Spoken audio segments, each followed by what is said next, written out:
할렐루야.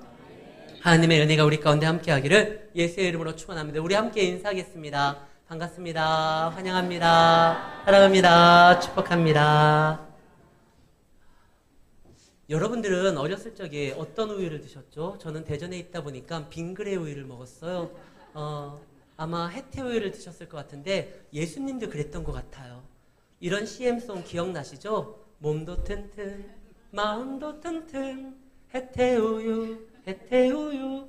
예수님이 오늘 말씀해 보면 아기가 자라매 강하여지고 지혜가 충만하니 아마 그 우유를 드셨던 것 같아요. 그런데 거기에 한 가지 더, 예수님은 하나님의 은혜가 그 위에 있더라. 그래서 예수님은 그냥 몸과 마음이 튼튼한 정도가 아니라 하나님의 은혜, 하나님의 충만함으로 살아가셨다는 거예요. 그러다 보니까 예수님도 가난한 집의 아들이잖아요. 고대근동 아시아 때의 가난함은 지금의 가난함과 또 다릅니다. 당장 먹고 사는 문제가 굉장히 중요한 시절이었던 거예요. 그러다 보니까 배도 많이 고팠을 거예요. 그럼 또 서럽잖아요. 또 세상의 부조리를 보고 또 나라를 잃은 슬픔 가운데 이스라엘 민족으로 또 살아가셨으니까요. 로마의 어떤 횡포에 대해서 또 상처를 받았을 거예요. 또 화도 날 일이 있었고 분노도 치밀었을 겁니다. 그러나 예수님은 그런 가운데서도 평범하게 잘했지만 우리와 다른 한 가지가 있었으니 죄성이 없었다는 거예요. 사실 그렇게 준비됐잖아요. 예수님이 이 땅에 오실 때도요, 아담의 원죄에서 벗어나기 위하여 동정녀 마리아 처녀의 몸에서 성령의 잉태함으로 원죄에서 벗어나 태어나셨습니다. 그리고 그는 슬픔도 있었고 아픔도 있었고 서러움도 있었지만 그것이 죄로 연결되지는 않았습니다. 그래서 예수님은 십자가에 달려 죽으실 때까지 철저하게 죄인이 아닌 의인으로서 우리 죄를 담당하셨습니다. 그러기 위해서는 많은 사람들의 도움도 필요했어요. 특히 성령이 그 위에 머물며 어떠한 배신과 아픔 가운데서도 마음의 상처로 인하여 흔들리지 아니하도록 지켜주셨고, 그의 부모 요셉과 마리아와 그의 형제들을 통해서 또 예수님을 응원하고 격려하고 하나님의 은혜 가운데 나아갈 수 있도록, 노출될 수 있도록 또 육신의 부모의 헌신도 있었습니다. 그런데 문제가 하나 생겨요. 오늘 본문은 예수님의 어렸을 적이 기록된 유일한 장면입니다. 다른 복음서에서는 예수님의 어린 시절이 기록되지 않았어요. 누가복음에서도 딱 요 본문만이에요. 누군가를 신격화하고 우상화하기 위해서는 그의 어렸을 때도 남다랐다는 것을 어필해야 되고, 저쪽 북쪽에서는 뭐 나뭇잎으로 강을 건넜다 하고 솔방울 던져서 뭐 폭탄으로 전쟁에서 승리했다라고 하고 뭐 말도 안 되는 우상화 작업들을 하잖아요. 근데 예수님은 그러지 않아요.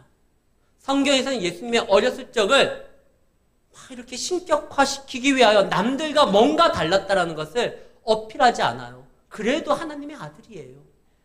그런데 그렇게 신격화하지 않은 이유가 뭐냐? 예수님은 철저하게 인간을 대신하여 십자가에 달리시기 위하여 인간으로 오셨기 때문에, 아예 작정하고 오셨기 때문에 하나님 아들의 특권을 이렇게 포장하려고 하지 않았어요.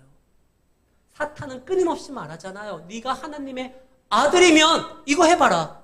하나님의 아들이기 때문에 그거 하는 것이 아니라 하나님의 뜻을 따르는 것이다. 내 하나님을 시험하지 말라. 예수님은 하나님 아들의 특권을 활용하는 것이 아니라 아들로서 그 뜻을 이루시려고 하신 거죠. 그런데 오늘 본문, 예수님의 어린 시절을 기록하지 않았는데 굳이 기록했다는 건 우리가 알아야 돼, 우리가 깨달아야 될 중요한 메시지가 담겨있기 때문에 그렇습니다. 그래서 오늘 본문이 굉장히 중요한 거예요.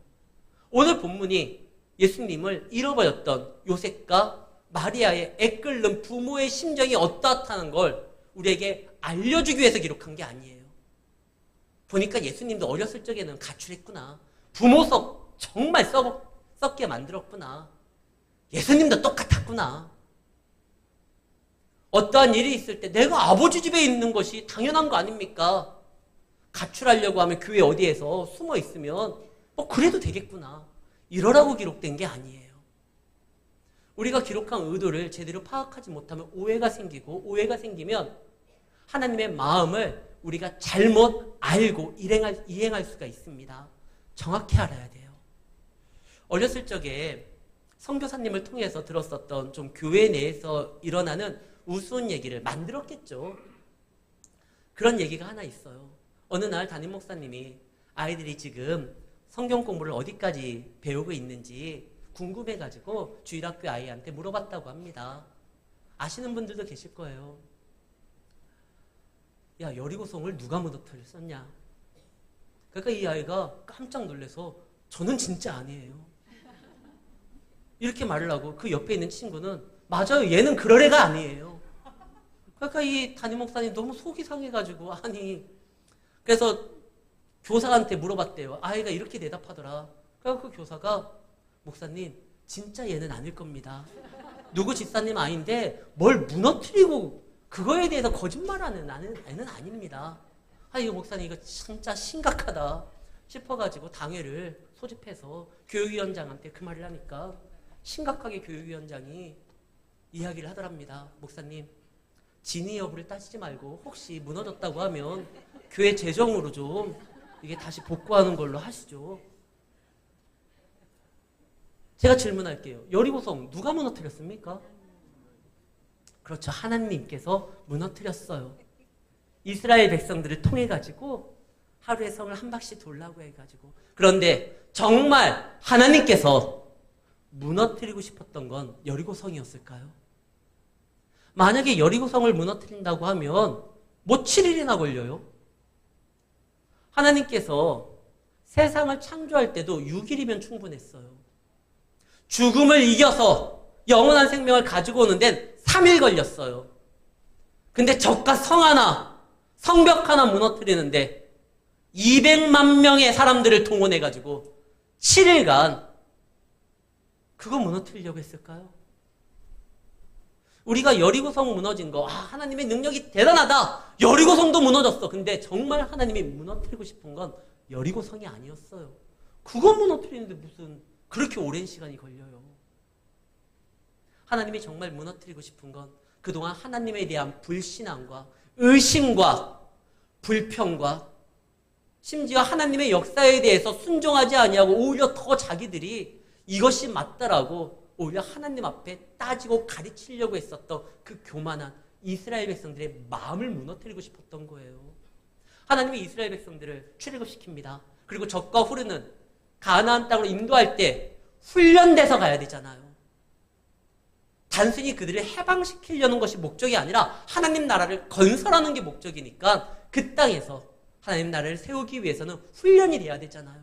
그러니까 광야로 가서 훈련시키는 때 그들을 하나님이 불과 구름 기둥으로 보호해 줍니다. 먹을 것이 없기에 만나를 내립니다. 고기가 먹고 싶다면 메추라기를 보냅니다. 목마르다고 하면 반석에서 물이 터져나오게 합니다. 근데 그들은 항상 뭐 했죠? 하나님을 원망했어요.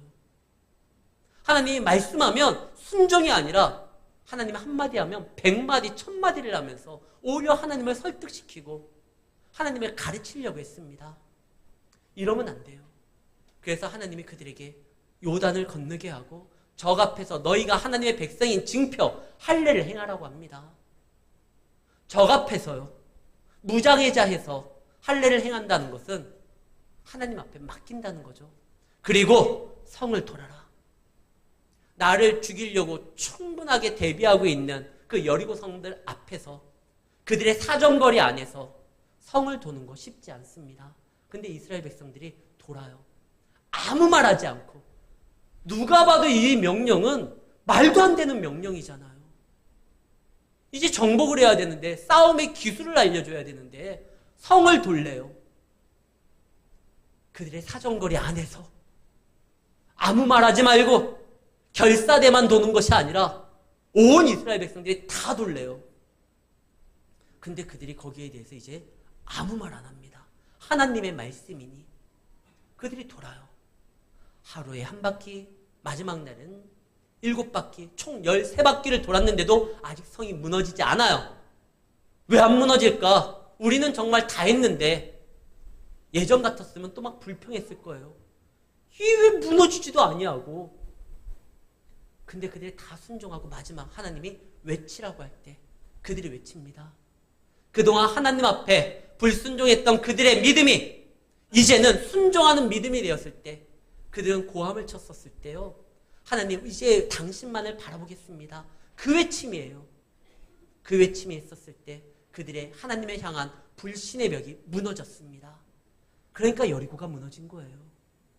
그러니까 성을 돌라고 했었던 건 성벽 무너뜨리려고 하는 것이 아니라 주님의 말씀이 무엇이든 그 말씀대로 순종하고 나아가고자 하는 그들의 믿음을 세우기 위하여 불신의 그 마음을 무너뜨리는 행동이었던 겁니다. 오늘 말씀이 기록된 거는요, 단순히 예수님도 어렸을 적에 속 어지간히 세겠다, 이거를 기록한 게 아니에요. 꼭 우리가 알아야 될 내용이 담겨 있는 겁니다. 그 내용이 뭐냐? 이 내용을 그냥 놓치고 넘어가면 우리의 신앙생활 아무리 열심을 낸다 할지라도 주님과 함께하지 않은 열심은 문제가 될 수 있다는 걸 보여주기 때문에 기록한 것이에요. 먼저 이제 그들이 예루살렘 절기 때마다 가라고 하는 하나님의 명령에 따라 나아갑니다. 말씀에 보면은 41절, 그의 부모가 해마다 6월절이 되면 예루살렘으로 가더니, 그런데 예수님을 언제 데리고 가느냐? 12살 되었을 때 데려가요. 그전엔 데려가지를 않아요. 아니, 그 사람들이 하도 많이 모이는 곳인데 유대인들은 적어도요, 요 6월절 날은 믿음이 있다라고 생각을 하고 하나님이 자신들의 삶의 중심이라는 것을 보여주기 위해서라도 가야 되는 거예요. 심지어 유대 땅에 있지 아니하고 다른 나라에 있다 할지라도 몰려와야 돼요. 그러니까 이때 당시에 6월절을 행할 때 수많은 사람들이 운집해 있습니다. 뉴스를 봐서 아시죠? 지난달에 그 이슬람 사람들이 자신들의 성지를 찾는다고 메카, 사우디를 가는데요, 거기서 많은 사람들이 동시에 몰리니까 또 폭염으로 인하여 1,300여 명 이상이 죽었어요. 근데 고대근동 아시아 때는 어떠한 정부의 지도 아래 질서를 잡히고 이것도 없어요. 왜냐? 이때 당시에 이스라엘은 로마가 지배했어요. 이들의 절기에 대해서 그들이 뭐 대비하거나 편의를 봐주는 그런 시절이 아니었어요. 그런 가운데 수많은 사람들이 모입니다. 아기 예수를 40일 되었을 때 정결의식으로 성전에 데려간 적은 있지만 이 아이가 이제 좀 아장아장 걷고 뭐 움직일 때 이 어린아이를 그 사람들이 많이 몰리는, 자칫하면 큰 사고가 일어날 수도 있는 곳에 데려갔다가 큰일 나면 어떨까? 그래요. 한 번 정도는 예루살렘 6월절 때 분위기가 어떤지 요셉이 혼자 갈 수는 있어요. 그런데 매년 자기들은 갔는데 예수는 안 데려가요. 사실 6월절 절기에 예루살렘에 간다는 건 쉬운 일이 아닙니다. 예루살렘 근방의 사람들은 뭐 가는 거 어렵지 않아요. 그러나 지금 예수님은 나사렛에서 살고 있습니다. 나사렛에서 예루살렘까지 약 140km 정도 돼요. 근데 6월절은 지난주에 우리가 맥추절을 지냈지만 맥추절은 6월절을 기점으로 7주가 되는 날을 정하는 겁니다. 근데 그 6월절이 그 낫을 처음으로 되는 그때서부터 추수예요. 그러니까 하나님의 절기는 가장 농경사회에서 손이 바쁜 추수 때랑 연결이 돼요. 근데 이 추수 때 며칠을 비워서 예루살렘에 가가지고 절기를 지킨다는 거, 그날의 추수를 어찌 보면 다른 사람들은 많은 것을 수확할 때 포기해야 되는 거예요. 이거 쉽지 않은 결정이에요. 근데 지금 요셉과 마리아는 매년마다 이 일을 감당합니다. 물론 직업이 농부가 아니라 목수이기 때문에 그럴 수 있지 않을까도 싶지만 어쨌든 그날은요, 풍요로운 때이기 때문에 대목이에요. 꼭 농사를 안 짓는다 할지라도 모든 것이 풍요로운 상황에서 이 대목인 시결에 자기의 일터를 떠나가지고 절기를 지키러 간다? 이거 보통 열심이 아니에요. 근데 요셉은 매년마다 이 일을 감당을 합니다. 열심을 내었어요. 근데 한 가지 문제가 뭐냐? 예수와 함께 하지 않습니다. 아니, 애를 데리고 안 가는 거 그게 뭐가 문제라고. 남들도 다 그러는데. 12살 되는 성년식 때 데려가기만 하면 되지 뭐 굳이 애 있을 때 데려가느냐. 다른 사람들은 다 그런다 할지라도 적어도 요셉과 마리아는 그러면 안 돼요. 왜? 자기 아이가 누굽니까? 예수예요. 메시아예요. 성전의 주인이에요. 그리고 그들이 이 예수의 육신의 부모가 된 이유가 뭡니까? 이 아이는 만왕에서 만백성을 구원하기 위하여 이 땅에 온 만왕의 왕 메시아 예수다. 천사들의 수태고지와 그리고 목자들의 증언과 그리고 안나와 시므온이라는 선지자를 통해 가지고 성전에서 들었거든요. 이 예수가 어떤 존재인지. 지금 성전은 제 기능을 하지 못하고 있습니다. 그래서 예수님이 공생이 시작했을 때 예루살렘 성전에 가서 제일 먼저 하셨던 일이 뭐예요? 청소하는 거였잖아요. 내 아버지 집은 기도하는 집이고 말씀을 듣는 곳인데 너희가 강도와 도둑의 소굴을 만들었다. 이거는 성전이 아니다. 그래서 성전 청소부터 하고 또 말씀하시죠. 이 성전을 헐어버려라. 내가 3일 만에 다시 짓겠다. 성전의 주인인 내가, 성전인 내가 나를 통하여 너희들이 하나님을 만나게 해주겠다. 이 말이잖아요.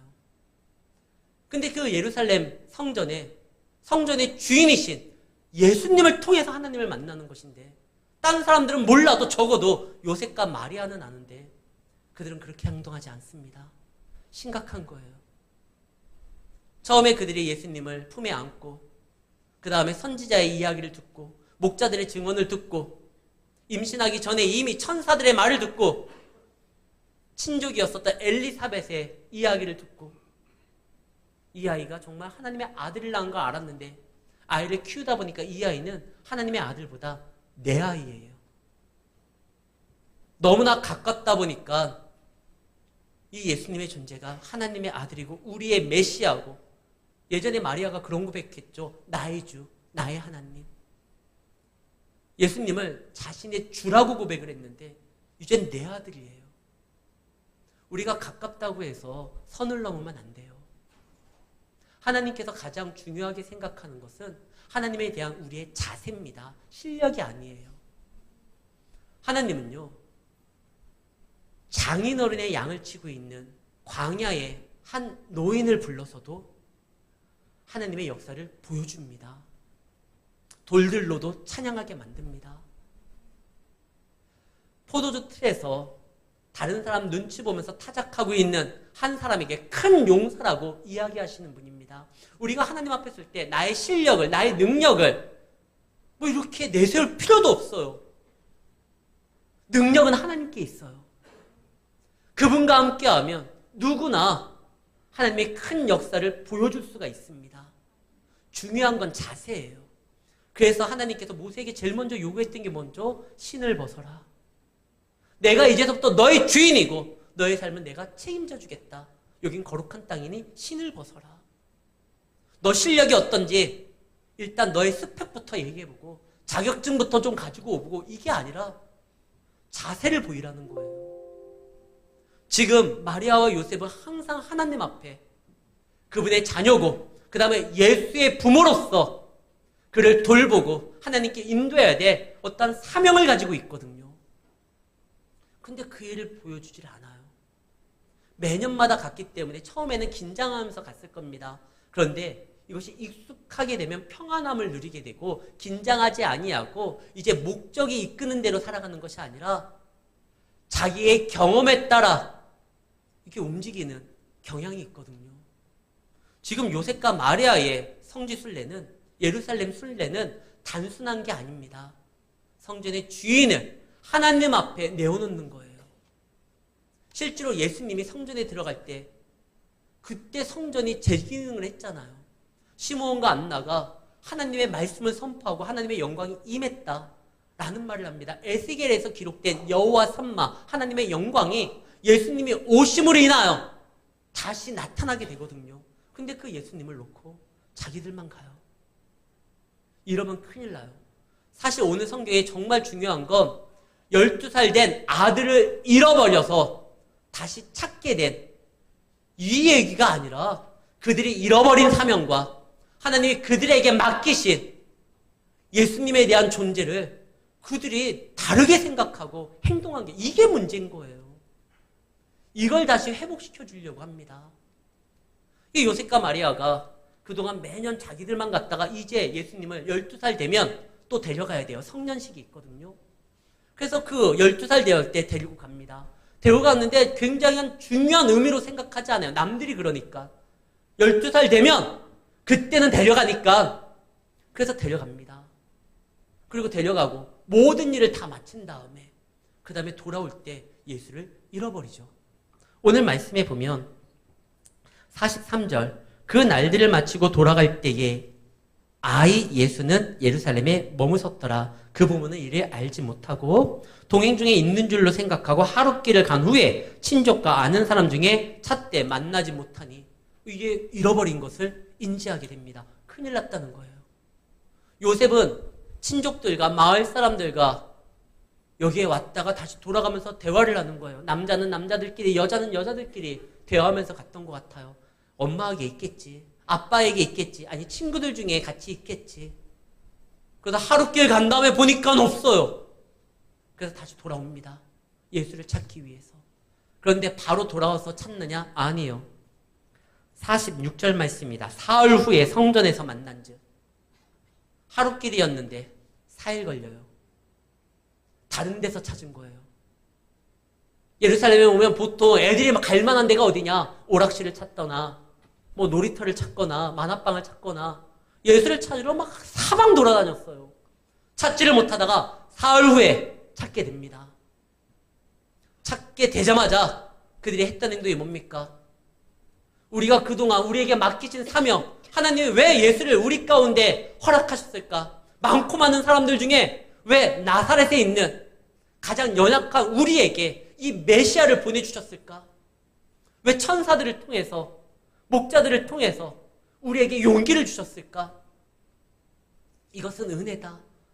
그런데 우리가 그 은혜를 생각하면서 이 아이를 우리의 메시아로 하나님 앞에 늘 노출시키면서 나아간 것이 아니라 시간이 지남에 따라 그냥 우리 아들이라 생각하고 성지순례 갈 때 혹시나 번저스러운 데 가다가 문제가 생길까봐 짐짝 취급하고 그래가지고 남겨두고 가고 우리가 큰 실수를 했는데 하나님 다시 한번 성전에서 예수님을 만나니 하나님의 영광을 보옵니다.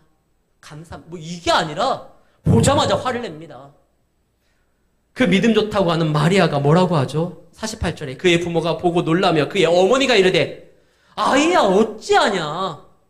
너 도대체 뭐하고 있는 거냐? 우리에게 왜 이렇게 행동했느냐? 네 아버지와 내가 근심하여 너를 찾았다. 야 속이 새카맣다. 근데 넌 태연하게 성전에서 사람들과 대화하고 있어. 예수님이 생각했죠. 약속 있는 첫 계명 내 부모를 공경하라. 그 말씀과 또 요셉과 마리아가 신앙을 잃고 살아가면 안 되기에 그 신앙을 믿음을 회복시켜주기 위해서 이 두 계명이 충돌하지 아니하고 그 계명과 자신이 부모님의 신앙을 회복을 시켜주기 위한 그 미션을 서로 충돌하지 않은 상태에서 이루기 위해 예수님이 지혜를 발휘하는 거예요. 부모의 말에 거역하는 것이 아니라 내가 내 아버지 집에 있는 줄 모르셨습니까? 근데 여기에서 정확한 말은 원문에는 집이라는 말이 없어요. 아버지의 것에 열심을 다해야 되는 줄을 모르셨습니까? 근데 여기서 아버지의 것이 복수로 되어 있어서 아버지의 일이에요. 그래서 여러분들 성경에 보면 거기에 표시가 되어 있어서 밑에 아버지의 일에 관계하여 라는 성경에 표시가 있을 거예요. 아니 왜 화를 내십니까? 내가 내 아버지의 일을 위하여 여기 왔다라는 거 모르셨습니까? 내가 하늘 보좌를 버리고 이 땅에 온 이유가 아버지의 일에 관여하기 위해서 열심을 내기 위해서 온 거 모르셨습니까? 그걸 왜 잊으셨습니까? 단순히 당신들의 아들로서만 내가 온 것이 아니라 내 아버지, 여기서 내 아버지는 하나님을 지칭하죠. 하나님을 가장 친밀한 말로 아버지라고 표현하면서 지금 요셉과 마리아에게 그들의 사명을 다시 한번 깨닫게 해주는 거예요. 당신들은 내 육신의 부모이지만 내 아버지의 일을 내가 감당할 수 있도록 어렸을 때는 돌봄이 필요하니까 당신들이 나를 매년마다 성전으로 데리고 왔어야 되고 믿음으로 말씀으로 훈육하고 가르쳐야 되는데 일반 동네 애들과 똑같이 행동하게 만들었으니 그러니까 그 사람들도 나를 그렇게 대하고 있으니 이게 됩니까? 아까 우리가 읽었었던 40절의 말씀, 아기가 자라며 강하여지고 지혜와 충만하며 하나님의 은혜가 그에게 위에 있더라. 이 말과 마지막 절이요 52절, 예수는 그 키가 자라고 지혜가 자라고 하나님과 사람들에게 더욱 사랑스러워져 갔다. 뭐가 차이가 있죠? 없었던 게 하나 등장합니다. 사람들에게 더욱 사랑스러워져 갔다. 40절과 다른 건 그거예요. 하나님께 사랑스러워져 갔다. 하나님의 영이 그 위에 있었다. 이걸로써 설명이 되지만 사람에게 더 사랑스러워져 갔다는 말이 없어요. 왜냐면 지금 마리아와 요셉이 이 예수를 그런 취급을 한 거예요. 하나님의 아들로서 모든 일들을 감당하면서 살아갈 수 있도록 그를 교육하고 그를 인도하고 그를 하나님 앞에 이렇게 나아갈 수 있도록 데려오는 역할을 안 해요. 그러니까 균형 있게 자라셔야 돼. 예수님이 지적으로나 영적으로나 그 다음에 육체적으로나 사회적으로 사람들과 더 사랑스러워져 갔다. 그렇게 성장하셔야 되는데 그 부분이 하나 막혀요. 이 부모의 자신들의 사명을 제대로 감당하지 못하고 움직이니까 여기서 시사점이 있습니다. 아까 요셉과 마리아는 열심히 있었다고 했어요. 추수를 포기하고 대목을 포기하고 140km나 되는 먼 곳에 가서 유월절 절기를 지킵니다. 예수 없이도요, 우리 얼마든지 오래 기도할 수 있어요. 예수 없이도 우리 얼마든지 교회에서 봉사할 수 있어요. 예수 없이도 우리 주의를 지킬 수 있어요. 그러나 예수 없이 하는 모든 일들은 예수의 생명과 예수의 위로와 예수의 능력과 예수의 역사가 나타나지 않습니다. 처음에는 나의 열심으로 하다 보니까 그 열심이 탄력을 받아 어느 정도 일이 지속되지만 제가 여러 번 말하지만요. 주님의 일을 주없이 하면 일만 남게 되고 그러다 보면 지치게 돼요. 그리고 자기 입장에서 이 일을 해석하게 돼요. 그러다 보면 심지어 하나님이 잘못됐다고 하나님을 훈계하기도 해요. 요나를 알고 있습니다. 요나는 하나님께서 저 느니웨 성에 대해 말씀을 전하라고 합니다. 싫은 거예요. 그래서 안 가다가 하나님 앞에 잡혀가지고 어쩔 수 없이 전해야 됩니다. 40일 후에 멸망하리라. 근데 이 말을 요나가 며칠 동안 말을 하죠? 하루만 말해요. 했다 이거예요. 하나님 그래도 했습니다. 하루 동안 말했는데 이 하루 동안 전한 말이 놀라운 변화의 역사를 일으키죠. 그러니까 이 요나가 너무 싫은 거예요. 그래서 저거 망할 때까지 내가 지켜보겠다.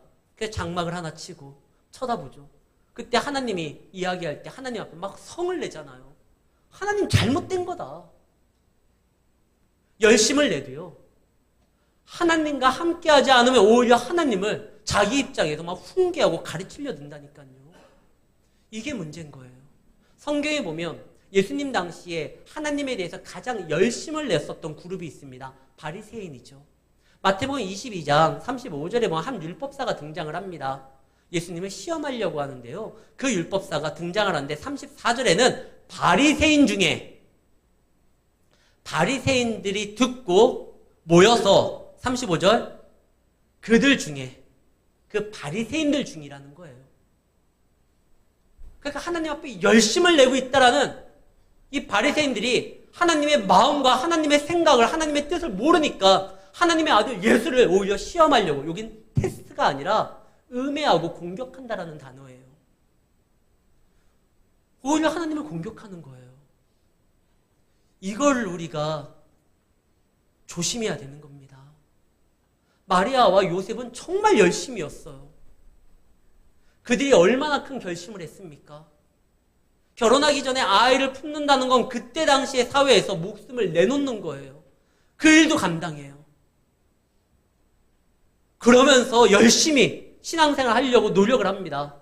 그러나 시간이 지남에 따라 자신들이 왜 예수의 부모가 되었는지, 그 사명이 무엇인지 이걸 잃어버리고 자기들만 그냥 예수 놓고 다니는 거예요. 이렇게 하면 큰일 나요. 시므온과 안나가 분명히 예언을 했습니다. 40일 되었었을 때 이 아이는 하나님의 영광을 가지고 올 것이다. 자신들의 백성을 구원할 것이다. 그러나 그 과정 내에 사람들의 생각이 다 드러나기 때문에 너는 칼로 찌르듯이 아픔을 경험할 것이다. 믿음으로써 준비하고 대비하고 있어야 돼요. 근데 사명을 잃은 사람이 이걸 어떻게 대비하고 어떻게 준비하고 어떻게 감당해요? 그러니까 예수님이 생각하기에 이러면 큰일 나는 거예요.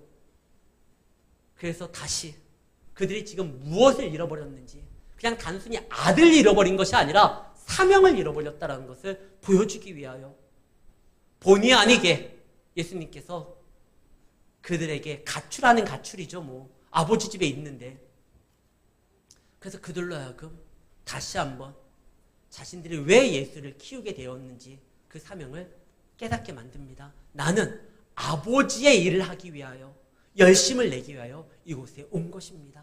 이걸 기억하셔야 됩니다.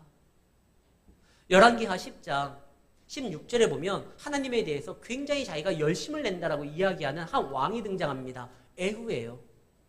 에후가 말하기에 여호와를 위한 나의 열심을 보라. 그런데 그의 열심이 어땠죠? 하나님은 없었어요. 31절에 보면 자기는 열심을 낸다고 했는데 에후가 전심으로는 이스라엘 하나님 여호와의 율법을 지켜 행하지 아니하며, 하나님에 대한 열심이 있다고 하면 하나님의 말씀, 하나님의 뜻을 오히려 붙들고 지켜야 되는데 그냥 자기 열심으로만 움직여요. 그러다가 에후도 하나님 앞에 귀하게 사용을 받았지만 하나님의 전심으로서 그 말씀을 붙들지 않았기 때문에 문제가 생기게 됩니다. 사랑하는 성도 여러분, 우리가 신앙생활을 합니다. 목사인 저도 조심해야 돼요. 혹시 지금 내가 주일을 한다는 거, 교회를 한다는 거, 매년 해왔기 때문에, 늘 해왔기 때문에, 매주 해왔기 때문에 그냥 습관적으로 행동하는 건 아닌지, 나에게 왜 하나님께서 사명을 주고 말씀을 주고 생명을 줬는지 그거에 대한 고민 없이 그냥 기계적으로 행동하고 있진 않는지, 그러다 보니까 열심을 내면 낼수록 힘이 들고 고단하고, 그러다 보면 짜증이 나고 하나님 이거 잘못된 겁니다 이렇게 말할 수도 있는 거예요. 예전 교회에서 어떤 분이 새벽마다 큰 소리로 기도하셨어요. 제가 일부러 들으려고 들은 게 아니라 그분이 기도하실 때 그냥 다 듣게 될 수밖에 없어요. 근데 그분이 이야기할 때, 하나님 앞에 기도할 때 때로는 하나님을 혼내더라고요. 하나님 진짜 이거 아닌 겁니다. 이 부분은 이렇게 응답하셔야 됩니다. 참 저렇게 기도하시면 안 되는데 하는데 저도 그럴 때가 있더라고요. 하나님 이 기도는 꼭 들어줘야 됩니다. 이거 큰일 납니다. 저도 그럴 때가 있어요. 항상 조심해야 돼요. 하나님이 가깝다고 하나님을 쉽게 생각하거나 하나님을 우리가 훈계한다고 생각하면 안 돼요. 내 뜻대로 나아가지 않을 때는 어떻게 합니까? 그래도 주님의 뜻을 붙들어야 됩니다. 왜냐? 주님이 우리에게 허락한, 은혜를 준 거, 예수를 허락한 거, 우리의 삶을 더 좋은 곳으로서 인도하기 위함 아닙니까? 그래서 분명 내 뜻대로 안 된다 할지라도, 방향이 틀린다 할지라도 합력하여 선을 이루시는 하나님의 지혜를 안다고 하면 오히려 우리는 기대해야 되는 거예요. 우리가 지금 살아가고 있는 이 세상은 주님이 통치하시는 세상입니다. 다른 사람들은 모르지만 적어도 우리는 알잖아요. 우리가 이 주일에 나와 하나님을 믿는다고 하면서 주님을 우리 가운데 주인으로서 모시지 아니하고 이 자리에 앉아있는 건 의미가 없어요. 그러면 주님의 세계를 못 느껴요. 그러나 나의 의를 버리고 주님을 바라보고 주님을 붙든다고 하면 우리가 사라지는 것이 아니라 주님으로 인하여 완성이 된 겁니다. 그리고 그 주님의 세계에 감사할 수 있는 거고요. 제가 이 말씀을 준비하다가 한 찬양에 꽂혔는데 하나님의 세계라는 찬양이 있더라고요. 이 찬양에 이런 가사가 나옵니다.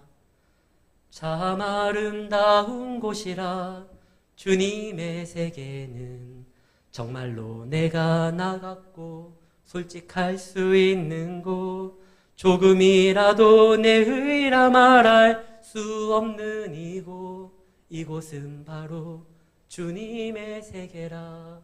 그러면서 우리 찬송가로 넘어가요. 참 아름다운 다 와라. 자기 의를 내세울 수 없고 자기를 주장할 수 없지만 주님이 인정되는 이곳이 바로 주님의 세계라. 그래서 그의 고백은 참 아름다워라, 주님의 세계는. 그러면서 이 찬양이 마무리가 되더라고요. 사랑하는 성도 여러분, 요셉은 열심이었어요. 마리아도 열심이었어요. 그러나 자신들의 사명을 잃어버렸을 때, 예수님을 왜 자신들에게 맡겼는지 그것을 잃고 열심을 내었을 때 오히려 그들은 예수를 훈계합니다. 어찌하여 말썽들었냐? 내가 이번 기회에 너 바로 잡아놓겠다. 예수님이 말씀하시죠. 어찌하여 그러십니까? 내가 내 아버지의 일에 열심을 내는 거 당연한 거 아닙니까? 그리고 당신들도 그 일에 하나님 앞에 부름받은 거 아닙니까? 근데 참 안타까운 건 50절입니다. 그런데 그 부모가 그가 하신 말씀을 깨닫지를 못해요. 근데 그 다음 절이 희망이 있어요. 그 깨닫지 못하는 이 답답한, 그래 나도 이제 12살 됐으니까 굳이 부모의 품이 없어도 살아갈 수 있다 생각해서 예수님이 이제 내가 떠나겠습니다 하지 아니하고 51절 예수께서 함께 내려가서 그 깨닫지 못하는 그 부모에게 함께 내려가서 나사렛에 이르러 순종하고 그들을 받듭니다. 계속적으로 깨닫지 못하지만 그들에게 순종하고 그들을 받들므로 예수님의 사역의 길이 무엇인지를 보여줍니다. 그때 그 어미는 이 모든 말을 마음에 두니라. 우리가 깨닫지 못해도요, 자꾸 하나님 말씀 앞에 나와야 돼요. 여러분들, 누군가가 말씀을 전했는데 깨닫지 못한다고 할지라도 그를 버리는 것이 아니라 자꾸 데리고 와야 돼요. 그리고 그를 섬겨줘야 돼요. 그리고 그들 또 이렇게 인도해야 되는 책임이 우리에게 있습니다. 그러다 보면 말씀을 마음에 두게 되고 또 예수님의 사역을 감당하는데 협력자가 됩니다. 그런 것 같아요. 그러니까 52절 말씀이 예수는 교회를 뜻하잖아요. 또 그 예수가 이제는 사람들과 더욱더 사랑스러워졌더라 이 말이 빠졌다가 52절에는 균형 잡힌 그런 모습으로서 성장하는 모습을 보이게 됩니다. 우리도 그래요.